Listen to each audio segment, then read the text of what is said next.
Arestado ang lalaking pumatay at nagnakaw sa isang miyembro ng LGBT community sa Santa Rosa, Laguna.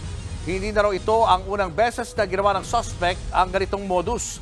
Nasa frontline ng balitang yan si Gary De Leon. Nakadapa sa kama, nakahubad at wala ng buhay. Ganyan ang kalagayan ng miyembro ng LGBT community na si Reggie Tabon-Tabon nang madatnan sa loob ng kanyang bahay sa Santa Rosa, Laguna noong Sabado. Unang inakalang namatay sa atake sa puso si Tabon-Tabon, pero sa investigasyon ng mga pulis, nakita po na may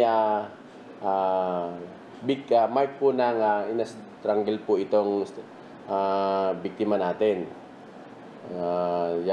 Sa pamamagitan po ng cord ng electric fan. So may mga bagay po na nawala. So tulad po ng cellphone, wallet, at yung iba po pong passport.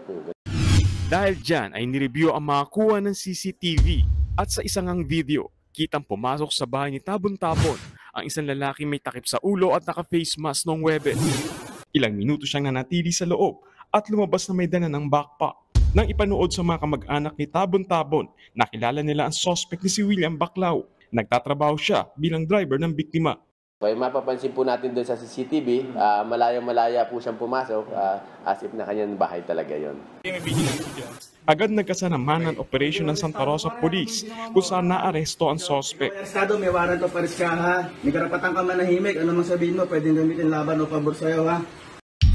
Nabawi kay Baclao ang backpack na ninakaw niya sa bahay ng biktima. Pati na naman itong mga ATM card, ID at cellphone. Sa record ng mga pulis, natuklasan na wanted pala si Baclao dahil din sa pagpatay noong 2019.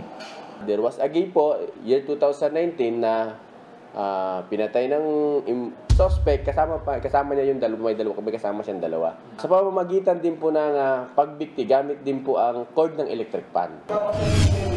Galit at panghihinayang sa kanilang kapatid ang nararamdaman ng pamilya ni Tabon-Tabon. Pang-anim raw ito sa 9 na magkakapatid, isang negosyante at namumuhay na mag-isa sa Santa Rosa, Laguna. Marami pa po siyang magagawa at ang pangarap po nun, matulungan niya ang mga kapatid niya. Sana po makulong po siya at hindi po siya makalabas. Sinubukan namin kunan ng pahayag si Baclao pero matipid ito sa kanyang pahayag. Hintayin ko lang po, sir, yan. Hearing. Nilinaw naman ng mga pulis na hindi maituturing na serial killer na mga miyembro ng LGBT si Baclao. Pero nananawagan ng mga otoridad na makipag-ugnayan sa kanila mga kaanak ng posibleng pang biktima ni Baclao.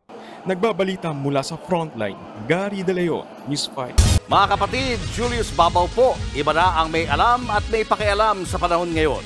Para sa Frontline ng mga balita, mag-follow at mag-subscribe sa social media pages ng News 5.